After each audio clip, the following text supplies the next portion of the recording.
Welcome back, ladies and gentlemen. I am your host, Chris Crenshaw, and we are live from the 336 once again for episode 75 of the A15 Exchange. And this is a stacked episode. We had a couple of returns in basketball. Of course, we gotta talk about, first off, to kick it off, what's happening tonight, which is the national championship. And of course, it was week 18, which still feels weird, but it was week 18, so we got the playoff bracket for the NFL, and it was a stacked. I mean, there was so much stuff to watch this weekend, especially yesterday. So we got a filled entertainment segment for the first time in a while. So get strapped in, Get your snacks, get your dinner, because I know this drops around dinner time. Get your desserts if you're watching this before the game. Get whatever. This is maybe your pregame. Get whatever you need, right? Strap in, get comfy, because this is going to be one, all right? This is going to be one. But as always, remember to like, share, and subscribe if you are enjoying the content. As always, helps the channel grow, yada, yada, yada. And everything you're looking for is in the description. You know this. My social media links in the description. Timestamps in the description. You might need them today. But without further ado, let's get episode 75 underway. College football. And with college football, the national championship. Georgia, Alabama. Now, let's be real, okay? I'm going to be real. I'm going to keep it 100 with you, all right? I'm going to keep it a stat. I would love for Georgia to win this game. I would love for them to win this game. Would love it. But I'm going to tell you that Alabama is going to win this national championship game. Alright, now we may go back on this tomorrow. And maybe Georgia's pulled it off, right? They finally pulled it off. But I got no faith. I got no hope. Now, I got friends that got hope. I got Georgia fans after that impressive performance against Michigan that have hope, but I have absolutely no hope. Hope is the mind killer. Word to doom. Even though that's not the actual phrase, but I'm substituting hope in there because it's basically the same thing. All right, hope is going to get you hurt. Okay, why you have hope against this Nick Saban-led juggernaut? Even though this is not a Death Star Alabama, seemingly none of y'all can figure it out. Even though I've been yelling about it for the past 8 weeks. Ever since Texas A&M did it. How to beat this Alabama team since they have glaring weaknesses. But nobody seems to be able to figure it out. And I don't know why I would have faith in Georgia. I don't know why. After whatever y'all did in the SEC Championship, and y'all can go back to that episode, I spent a good 10 minutes ripping into Georgia. Probably should have uploaded that to TikTok, honestly. Probably would have done decent. But Bama is going. I have no faith in UGA. I have no faith. I hope y'all win. But I'm going to be honest. I think Bama's going to win. I think Bryce Young is going to do Bryce Young things. I think he's going to once again figure that defense out. Even though that Georgia defense is absolutely loaded. We've talked about it all year. Nakobe Dean, Nolan Smith, Jordan Davis, DK.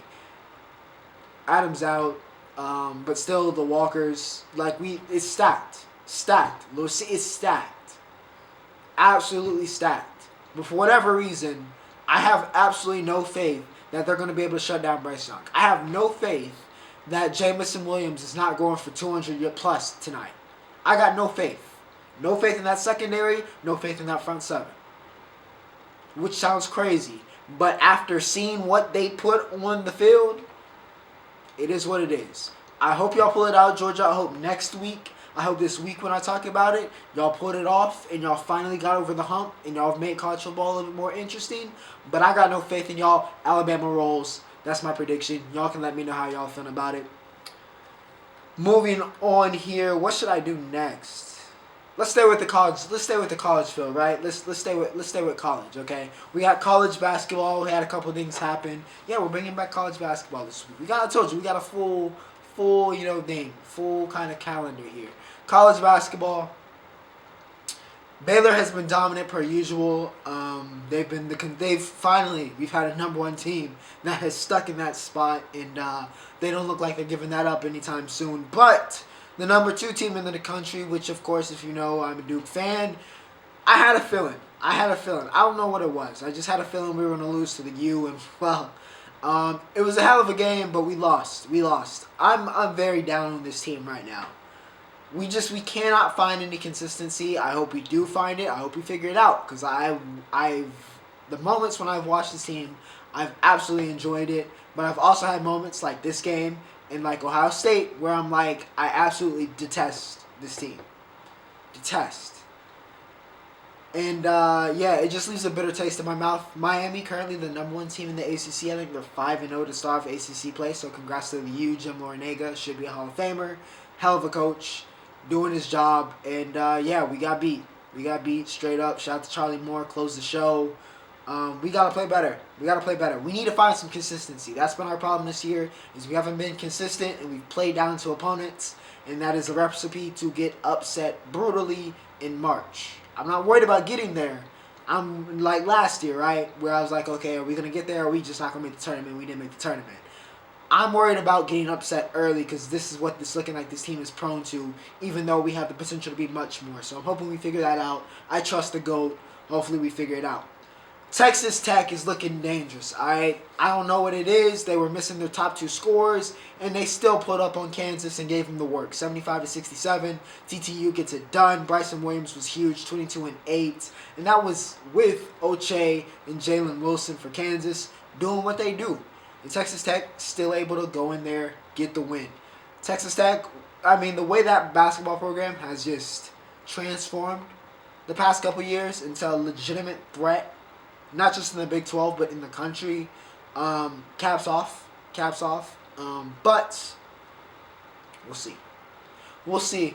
They got Kevin Obenarm, one of the stars of last year's tournament. So we'll see. We'll see what happens. But Texas Tech looking dangerous. They take down Kansas. Big 12 has been a little bit more chaotic lately. And I think Kansas will be fine. I think they'll still be contenders. But I think that's more of a testament of Texas Tech getting the win here. But that was college basketball. Now we're going to head over to an absolutely stacked, a stacked entertainment segment. It is stacked. It's stacked, alright? I got too much to talk about in this. This might be, besides the NFL, I'm pretty sure this is the biggest segment we got. So let's get straight to it, man. We're going to kick off with the music scene, because we finally had somebody drop. I said last week, the Weeknd, of course, was dropping his album, Dawn FM. Now, I will say about these 2 albums, Dawn FM and DS4, which we'll talk about after this, I haven't gotten around to that precious second listen. So I don't want to give an official rating. I feel like I should, because I really want to. But I don't really want to. I really want to in the sense of being able to have it documented on the show. But I can't. I will say Dawn FM probably going to be in the 9s, I would say. I feel like Dawn FM would be in the 9s somewhere. Sacrifice is a special song. It's a special song. I'm so glad he chose that as one of the singles, because that's a special song. Oh my goodness. It sounded like that was now, Abel has gotten comparisons to Mike before, right? That's nothing new. But this is the most Mike he's ever sounded on a song. And I was absolutely here for it. I know a lot of people want him to go back, and that's one of the things I absolutely hate in terms of music, is fans wanting artists to make the second version of something or go back to this, right? Because, the Weeknd, he's been on this kind of like hyper pop, synth pop type wave with this in After Hours this past like year or two. But, people still clamoring for the golden days of Trilogy. And look, besides the personal reasons with, him not being in a good headspace around Trilogy and him wanting to get away from that, just in general, I hate when fans are always like, man, I wish they would just make this again. Go listen to Trilogy. If you want Trilogy, go listen to Trilogy. It's there. That's the thing about music. It's timeless. Alright? It's timeless. It's going to be there. If you want Trilogy vibes, go listen to Trilogy. House of Blue, go listen to it. It's not going nowhere. Stop asking these artists to make the second coming of something. I don't care how good the album was. Stop asking artists to stop their evolution to go back to, you know, a different album. It's there, alright? If Weeknd was making something objectively bad, I would be like, okay, then yeah, he needs to go back. That's something different. But he's still making great music. So, just relax. Trilogy is there. You want to listen to that? You want to listen to when he was snorting coke off of strippers in Toronto? Go listen to that. It's there. That's why it's there. But for now, we gonna rock with Dawn FM because it was fire. Great album. Love the transitions. Max Martin, Swedish House Mafia, fantastic. Killed the production. Yeah, great album. One of the best. It's gonna be a contender for best album of the year. Absolutely. And yeah, Sacrifice. Special song. Special. DS4. Alright, let's talk about DS4. My boy Gunna returned with I think it's DS4 Forever. Or DS4 Ever. But anyway, it's Drip Season 4, alright? Regardless, it's Drip Season 4. I think my favorite song off the first listen was Pooey Gown.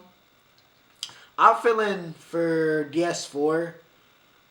Again, I haven't gotten to that second listen, so I can't give like the true rating. But I'm going to say it was probably like low 8s, high 7s is what I'm feeling at the current moment. It was by no means a bad album, obviously by the rating. It was a solid album. It was a pretty good album. But I don't know how I feel about it. I know a lot of people really, really like the album, but I don't know. I have to get around to that second listen. And Pooey Gown, it might switch off, but I remember that one off the first listen. But overall, solid piece of work. The song with Chloe was interesting as well. That was very good. But yeah, DS4, solid. I think he handled his business on it. I wouldn't say he let us down, but I don't know if it was like album of the year like some people were claiming. But you can let me know how you felt about DS4. Shout out to Gunna though. Now let's talk about television. Let's talk about telly because there was plenty to talk about in telly. Top Class, which of course is the on IMDb TV, is the like documentary on Sierra Canyon. Which, if you don't know, the Sierra Canyon basketball team, that's the team that Bronny James plays for, and one of the top teams in the nation in basketball, seemingly every year.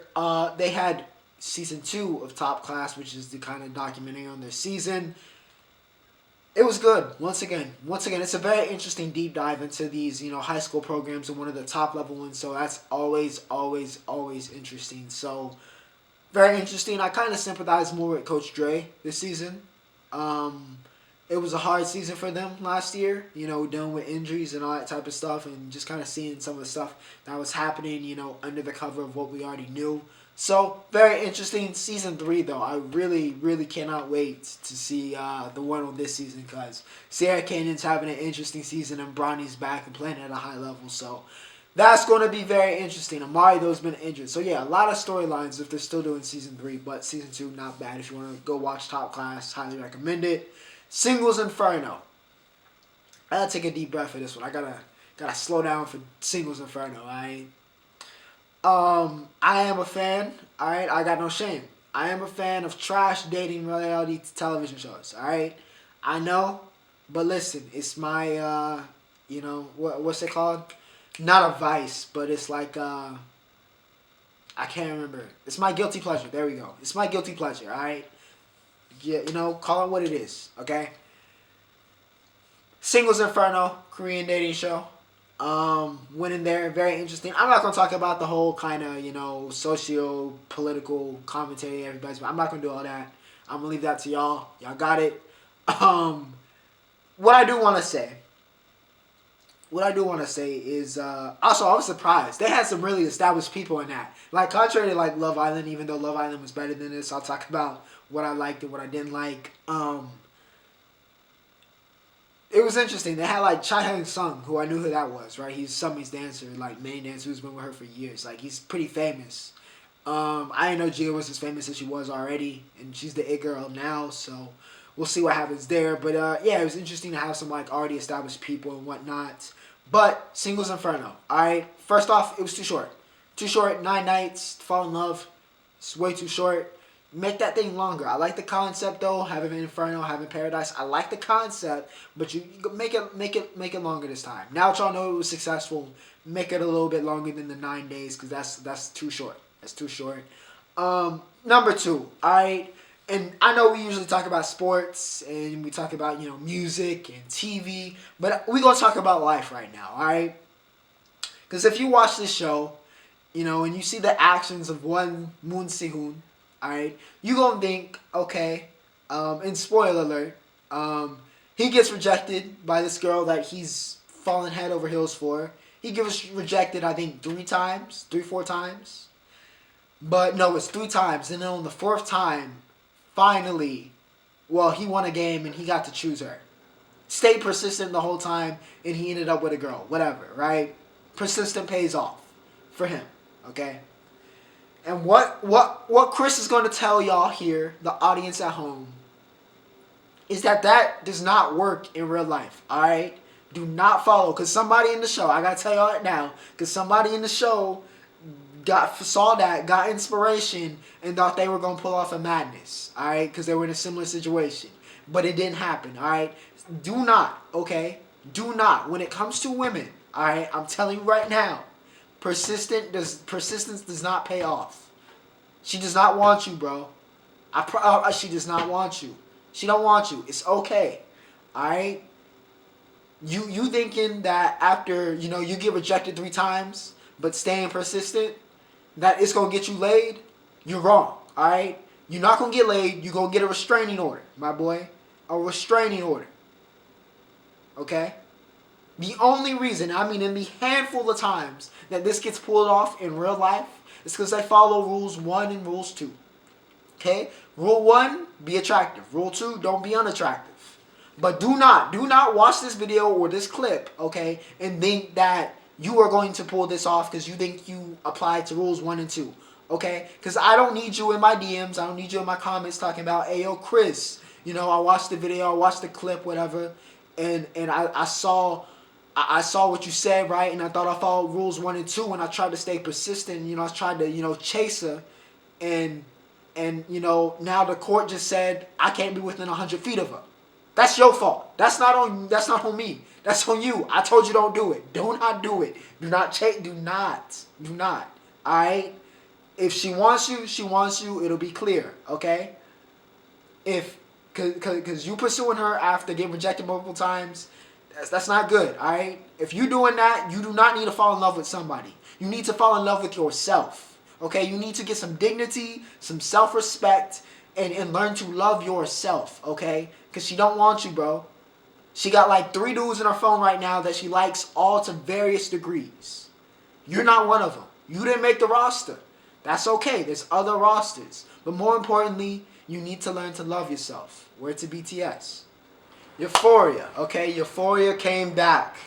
Everybody's favorite high school mad show is back. Alright, it's a shout out to Sam Levinson. I don't know how you come up with it though. Alright, it's absolutely insane show. Spoilers as always. Look, man, Nate is back. He's still a menace to society. I saw way too many.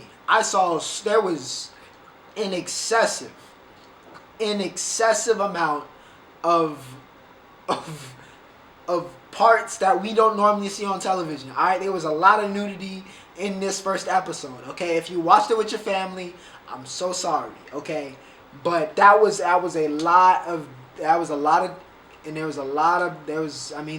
listen, Sydney Sweeney is valid, but also besides just her being beautiful and her things was danging, phenomenal actor. Y'all probably seen the clip if you look it up on Twitter. She had Cassie looking like she was scared to death of Maddie breaking in there. Like, that felt like a horror movie. So yeah, shout out to Sydney Sweeney. Held it down. Alexa DME, super fine. Also, great actor. Maddie is still, it's Maddie, man. She's just Maddie. It's Maddie, right? She's just an elite character. Rue is still a crackhead, and I mean literally a crackhead. I'm pretty sure she did heroin in this episode. So that should tell you how episode 1 went. Her and Jules look like they're going to be as toxic as ever. Let's see. Who else? Fez and Lexi. I see it. We saw some more on Fez's backstory. That was cool. Seeing his grandma. Seeing how him and Ash met. That was super cool. Cool situation there. Also, Euphoria parties made me miss partying. Euphoria parties are different. They are different. That was a fantastic. I love the way that was shot, and the party scene took up basically most of the episode, and the way they shot it with the continuous cam. That was beautiful. Absolutely beautiful. And really helps you feel like you were in the party. But Euphoria parties are different. They are different. They look like a hell of a time. Also, that playlist was fire. They were playing like straight 90s, 2000s stuff. But it was straight heat. I kind of knew the soundtrack was going to be fire when we started off the episode with Hit 'Em Up. So that kind of set the tone. But yeah, Euphoria episode 1 definitely delivered. It looks like it's going to be a very interesting season at the very least. But yeah, Euphoria party's different. That's the best thing I can say. Power Book 2. Reek does it again. That's all I'm really going to say about that to make this not so uber long. I have started watching that. I probably won't do a weekly recap, but I will say Reek does it again. That's all I will say about that. You can watch the rest, but Reek does it again. Attack on Titan is back, baby. Attack on Titan is back. Episode 17, long awaited, finally dropped, and Eren Yeager made his return and got, I'm not gonna lie, he was giving him the work at first, but it's a numbers game. It's a numbers game with the Titans, and they finally caught up to him, and Eren is now in a very precarious situation. Levi looks like he's in a coma. Mikasa doesn't know if she still loves Eren or not, enough to go save him. Armin looks like he's the only voice of reason. Zeke is trying to find Eren to try to start the rumbling. It's all happening. Now, I've already watched the manga, but I'm not going to spoil for you guys. But it's all coming together. These next episodes are going to be very, very, very interesting in terms of what happens. And if they're following. Even though they're doing some stuff that's a little bit different, which I like, though. I actually like. Because I won't say anything. I won't say anything because that's too spoilery. But I like that they're doing some stuff different from the manga. But yeah, Attack on Titan's back, man. It's back. It's good to see everybody, including Flock, and in his super punchable face, including Gabby and her annoying face. It's just good to see everybody back. It's good to see everybody back. Attack on Titan's back. My Sundays have something to look forward to. Now, moving on to the NBA, because we have two major returns of two incredible characters in the world of basketball, two of the most famous characters in all of basketball. Of course, Klay Thompson is the big one. Klay finally returns after, I think, 900 days or something like that, or 800 days, without seeing Klay Thompson play basketball. Klay finally was able to grace our eyes again with him playing, of course, against the Cavs, because I think actually his last game was against, the Raptors? Did he get injured then? Nah, he got injured before that series. Anyways, or was it after? Anyways, irrelevant. He was playing the Cavs, which is kind of fitting because we know the Warriors and Cavs rivalry that they had a couple years ago. But Klay returned. I think he had, 17 or something like that. More importantly, looked good. Had the cross on Jared Allen. Then had the poster on his first night back. Was rocking the headband. Klay is back. It's a great time, man. Basketball is better with Klay Thompson healthy and playing. Such a fun player to watch. Such a fun character in the game. So yeah, shout out to Klay. Welcome back. Lance Stevenson also returned this week. Signed with the Pacers, and I don't know what it is about Lance Stevenson with the Pacers, but he suddenly becomes one of the best guards in the league. I don't know what it is. Anywhere else, below average role player, not in the league. But when he's in Indiana, all of a sudden he turns into, okay, this is Lance Stevenson. Started off with 20 in 6 minutes, which is absurd. And then he had, I think, 30 for that game. Then he followed it up with 19 and 15.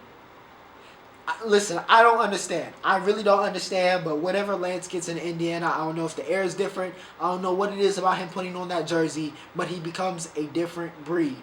All right, Lance Stevenson is back. Klay Thompson's back. The league is getting a little bit more fun as a result. I got no problem with it. More power to Lance. Welcome back, Klay. LeBron is still hard carrying the Lakers. I saw that stat line yesterday against the Grizzlies. That was disgusting. Man had nearly a 30-point triple-double, and the rest of his team did not score in double digits. That is ridiculous. That is absolutely ridiculous. If they were better, he'd be probably the leading MVP candidate for what he's doing if he'd been healthy the whole season. It's absolutely ridiculous. Lakers figured that out.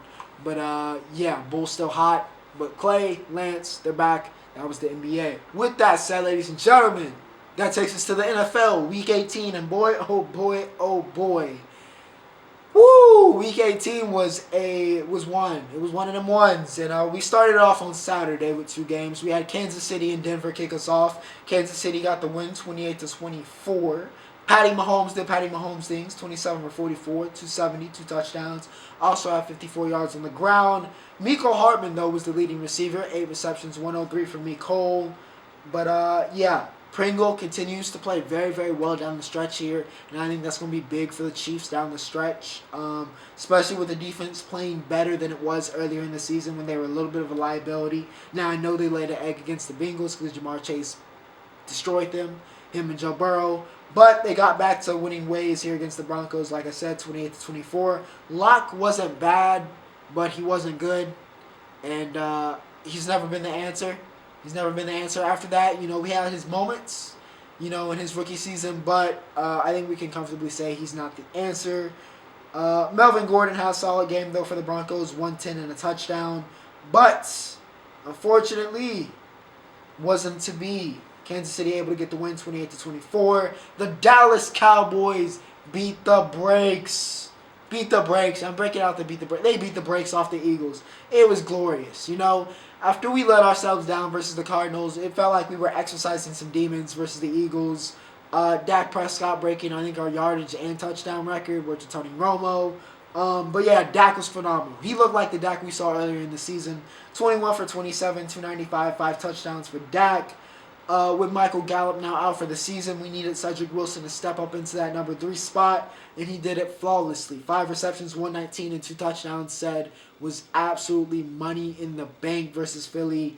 And yeah, he was absolutely somebody we could count on. DeMarcus Lawrence got a sack. He's been great since he's been back. He's definitely added another factor to that pass rush.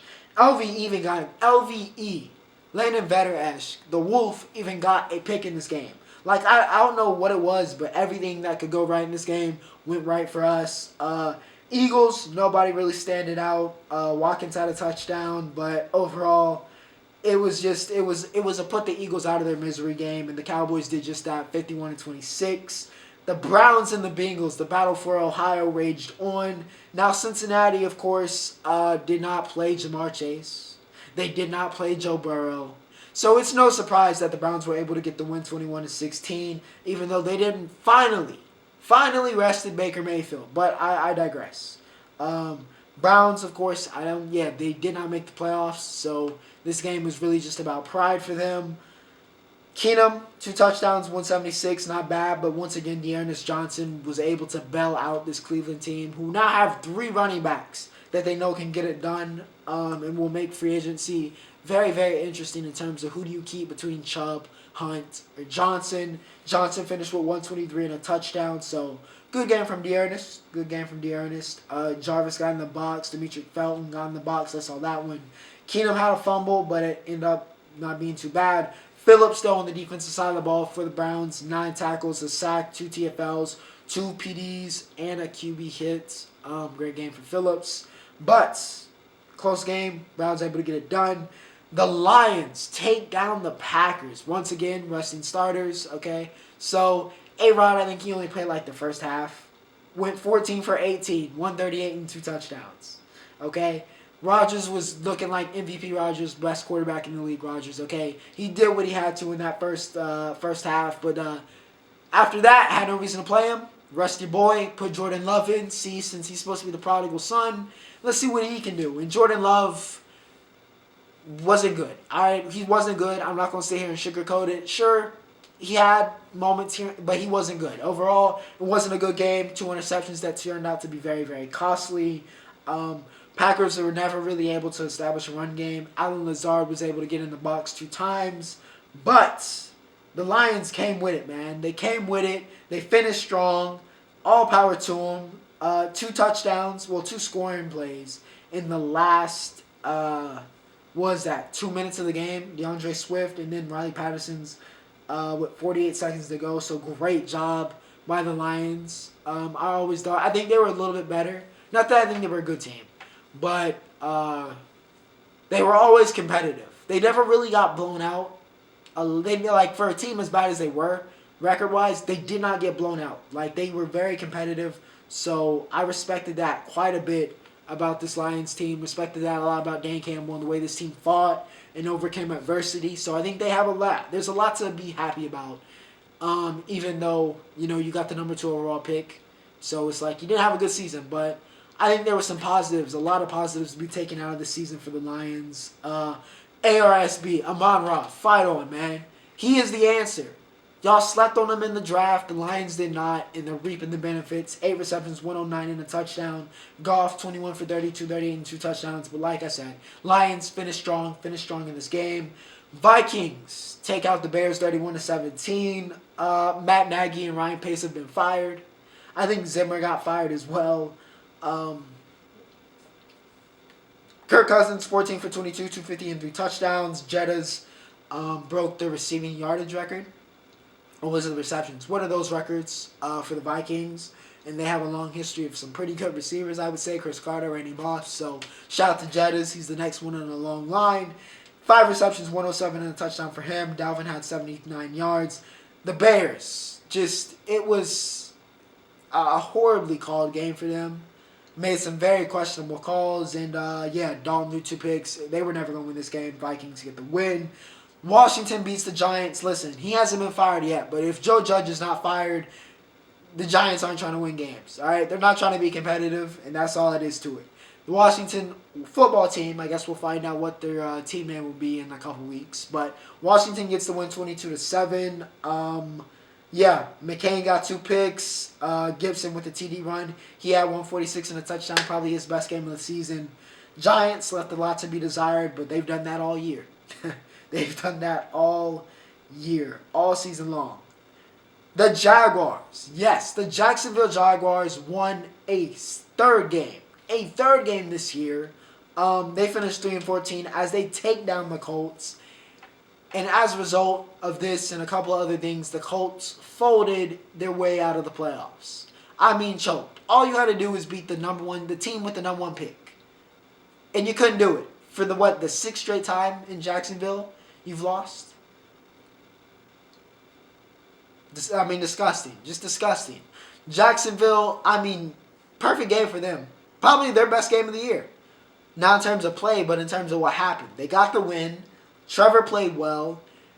And they got the number 1 overall pick because the Lions beat the Packers. It couldn't have gone better. It was the best day of the football season for a Jacksonville fan yesterday. You got the top pick, and you got a win, and your number 1 overall quarterback and future superstar looked good. It's been a rough season, but he finally, he looked like Trevor Lawrence, right? 23 for 32, 223 and 2 touchdowns for Trev. Marvin Jones, great catch for the touchdown, 7 receptions, 88 yards. Saxonville made its return yesterday as well.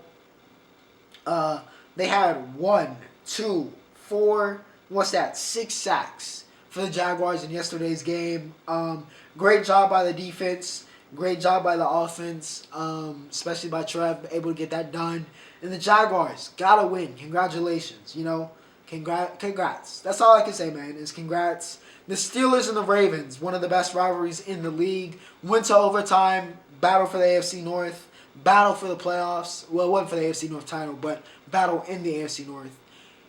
And, of course, for playoff position on the line here, Steelers were able to pull it off in overtime and able to get themselves in the playoffs, 16-13. Ben wasn't his cleanest game, only 244, a touchdown, threw a pick, but made the necessary throws when they had to, right?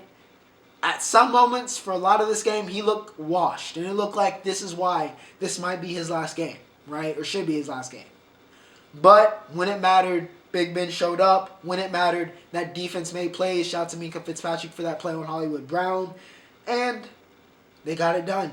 The Steelers were able to eke it out. They were able to pick Tyler Huntley off twice. Now you gotta stop Latavius Murray, okay? You got to stop him. You can't have him running for 150 and a touchdown. No offense to Latavius Murray. But that absolutely cannot happen. T.J. Watt tied Michael Strahan's sack record, so shout out to T.J. Him and J.J., only two brothers in the 20 sack club. And yeah, T.J. almost got the record. Almost got the record. Sutton and Edmonds with the picks. But yeah, Steelers get it done in OT. Titans and the Texans. Not too much to talk about here. Titans clinched the top seed here. They got the win over the really bad Texans team that they were supposed to beat. They got that first round bye, which means even more time for King Henry. Don't have to rush him back.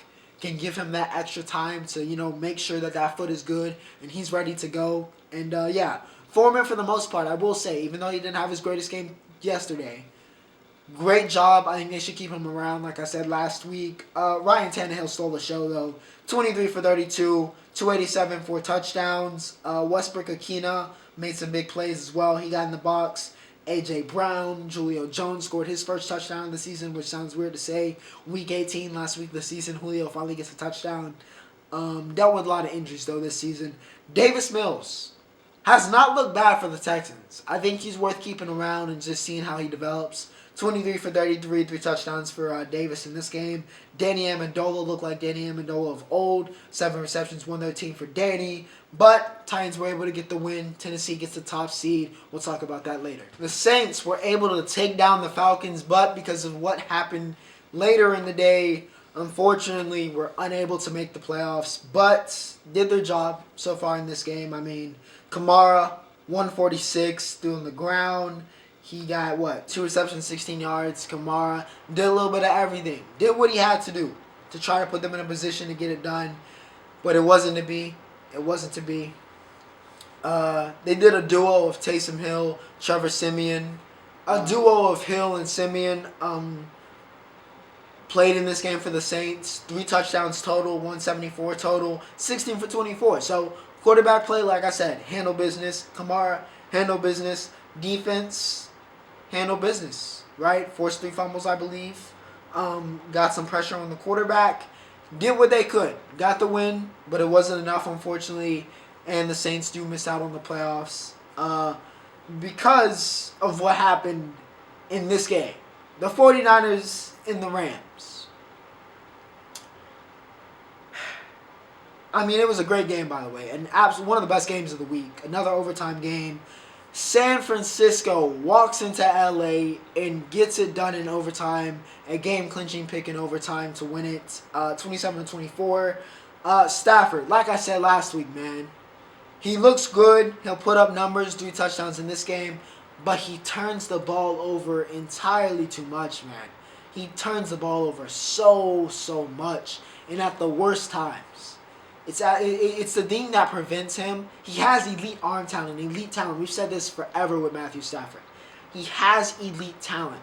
But the thing that prevents him from being an elite quarterback is stuff like this, is the decision-making, is his turnover proneness. It's a problem.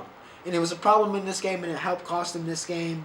Garoppolo also wasn't great. He threw 2 picks. But the defense made plays when they had to be made. We're able to shut down the Rams when they had to be shut down. When it was time, they did what they had to do. Deebo Samuel, once again, over 100 yards total, a touchdown. Jawan Jennings was great in this game. 6 receptions, 94 yards, 2 touchdowns.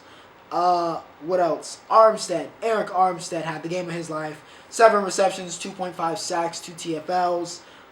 He was a problem. Bosa was a problem.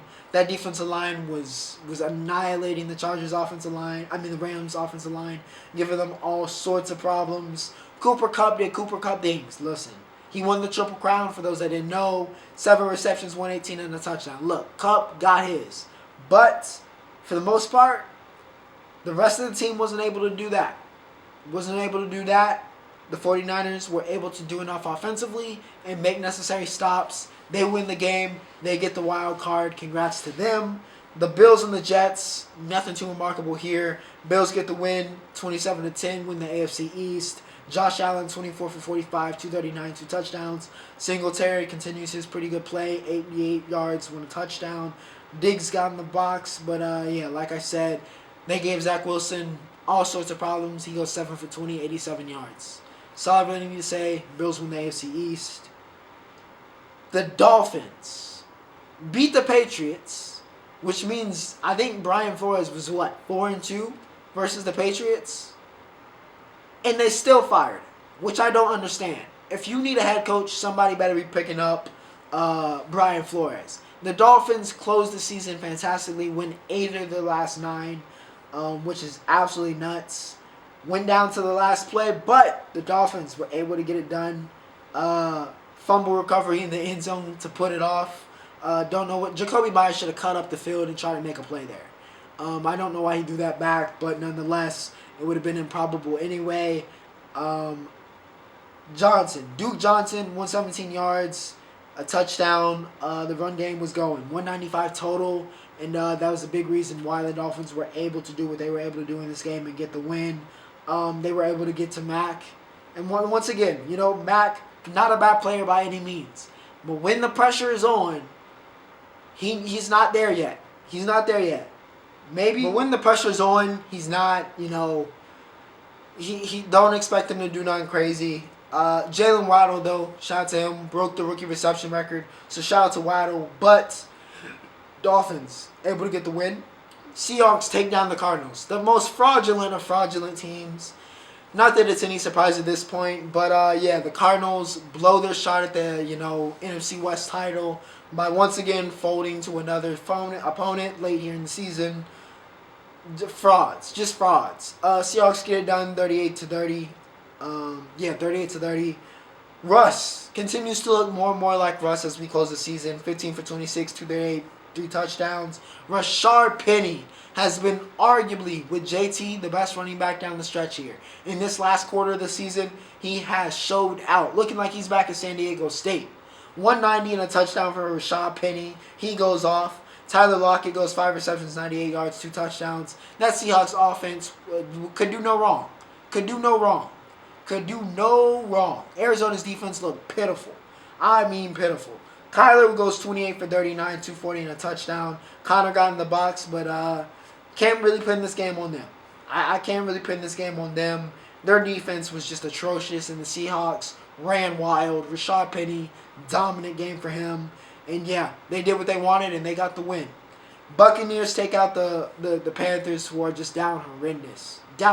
If Matt Rule is still the head coach by the end of tonight, similar to the Giants, what are you doing? What are you doing? Tepper, we've seen the reports that you're unhappy. Get rid of him. With all due respect, get rid of him. Start anew. Buccaneers dominate 41-17. Tom Brady goes 29 for 37, 326, 3 touchdowns. Gronk was able to get his bonus, 7 receptions, 137. Scotty Miller with that end around cribbed it. Bucks took it easy, dominated early, and then it was just easy breezy. Easy breezy. Panthers posed no threat to them all game. They never even looked like they were worried. Didn't look worried. Changes need to be made in Carolina, like I said. Blow it up. Just blow it up. Full rebuild. Let's do it. And to end the night, the Chargers. Maybe it was just karma for Dean Spanos, but Daniel Carlson, for what feels like the millionth time this season, hit another game winner. The Vegas Raiders were able to get the win and clinch the playoff berth, winning in overtime 35-32. Derek Carr, 20 for 36, 186, 2 touchdowns. I can't say enough about Carr, and not just his play, but his leadership of that team, because that team had plenty of opportunity to fall apart with everything that happened this season with them. But Carr seems like he was the stability, and that's what you need. He's one of those guys where I don't know if he's in terms of like an elite quarterback, right? Franchise quarterback. But he's the guy that's good enough to stick around for a long time, like a Phillip Rivers, like a Matt Ryan, right? And you can be comfortable with him and feel like you can win with him as your quarterback. And sometimes that's all you need. Build around him, and it works. He showed a whole lot of leadership, a lot of heart, because he was the foundation of this team and helped steer them in the right direction. Josh Jacobs had one of his best games of the season, 132 and a touchdown here. Mike Williams, 9 receptions, 119 and a touchdown. Jay Herbo threw the ball 64 times, had over 300 yards, nearly had 400. 3 touchdowns, and it still wasn't enough. and it still wasn't enough. Defense was just unable to make the stops when they needed to, and the Raiders capitalized and they refused to lose this game. Just refused. Hunter Renfrow, one of the best route runners in the league. They just refused to lose this game, and they were able to pull it off. Raiders move on to the playoffs. Late Chargers, enjoy Cabo, enjoy St. Bart's, enjoy the off season, right? Come back strong next year. Because y'all, like the Colts, are in a very, very tough situation where you're not good enough for the playoffs. You're not bad enough to be, in the top 10. You're kind of in the middle of the pack, which is the worst place to be in the NFL. Trust me, I'm a Cowboys fan. I would know. But yeah, overtime, Carlson Hopkins trade field goals. But like he's done so many times, it feels like this season, Carlson hits it when it matters. Raiders win the game. And with that said, ladies and gentlemen, that means we have our playoffs. And let me pull up the bracket real quick on my phone. In the AFC, we got the Raiders and the Bengals. We got the Patriots and the Bills facing off for a third time. That's been an interesting game all year, so that'll be interesting to see. And we got Kansas City versus Pittsburgh. Of course, Tennessee got the first seed. So whoever the lowest seed in the winner of those games will be the team that plays Tennessee. For those that don't know how the NFL bracket works, top seed gets to play whoever out of the wild card is the lowest seed that wins. That's who they play. Other two seeds play in the other divisional game. Out in the NFC, Arizona versus LA. I'm very interested in that one. I'm very, very interested in that one. It's almost like it's the true NFC West title game. Two teams that had some letdowns here late in the season. I think the Rams get it done. But, yeah, it should be a very interesting game. We play the 49ers, which I absolutely detest because I feel like Deebo Samuel might go off. But, nonetheless, we got the 49ers. And the Bucks play the Eagles. I think the Bucks got that one pretty comfortably. And, of course, the Packers got the number 1 seed. But you guys can let me know what you think about the playoffs. Let me know what you think about the week in the NFL and everything in between. With that said, ladies and gentlemen, we have finally reached the Roundup. And it's headlined by some college football recruiting essentially this week. Nothing else I can really think about happened. Yeah. CJ Williams, of course, we had the Under Armour All-American game last week. This week we had the U.S. Army All-American game. CJ Williams committed to USC. More weapons. Caleb Williams was also in Los Angeles. Went to the Rams game and the Lakers game. Now, I love Jackson Dart. I love him with all my heart. I think he's going to be a great quarterback. But I've learned my lesson, all right? If we can get Caleb Williams, I will sacrifice Jax, all right? I hate that. But listen, Caleb Williams is a special talent. Not that Jackson isn't, but right now Williams is better, okay? And if we can get that, I'll take it. But, yeah, CJ Williams to USC, even though, it's a small but mighty. It's a small but mighty recruiting class. 2023, I think, will be a little bit better. And, of course, we still got, upcoming, see if we can make some moves here late and pull some guys in. But, yeah.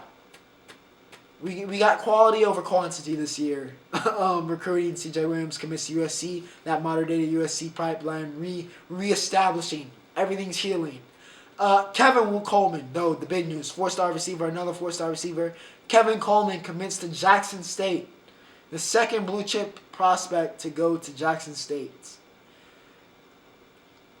I know, this is stunning. It's stunning for people. I know it's still stunning. But listen, there was a lot of momentum around black athletes going to HBCUs. It's not too surprising if you're connected. I know it's a lot of stunning. Why would he go to Jackson State? Well, it takes one. It was always going to take one, right? And it was Travis. He was the first domino. Kev is just another one. I don't think he'll be the last. And yeah, say what you want about the NIL. Say what you want, blah, blah, blah, blah, blah. But they want to do something different. They want to be different. I support them on it. It'll be interesting. We'll see if it works out. But yeah, Kev Coleman joins Travis Hunter at Jackson State. Shedeur Sanders as well. And it's going to be interesting. We'll see if Jackson State can finally, with all this talent, will they be able to win a Celebration Bowl finally? Who knows? We'll see. That's up for Coach Prime. But yeah, congrats on the big pickup. But without further ado, ladies and gentlemen, that was episode 75. I hope you guys enjoyed. I think it was a very good episode. I felt very comfortable around it. I don't know if I was because I was worn up because I had class. By the way, first day of class today. Shouts out to my college students. It's F-Doc, but I don't know if it was that or whatever it was. But yeah, I enjoyed it. Episode 75. Remember to like, share, and subscribe. See you later in the week as always. But for now, Ocho signing off.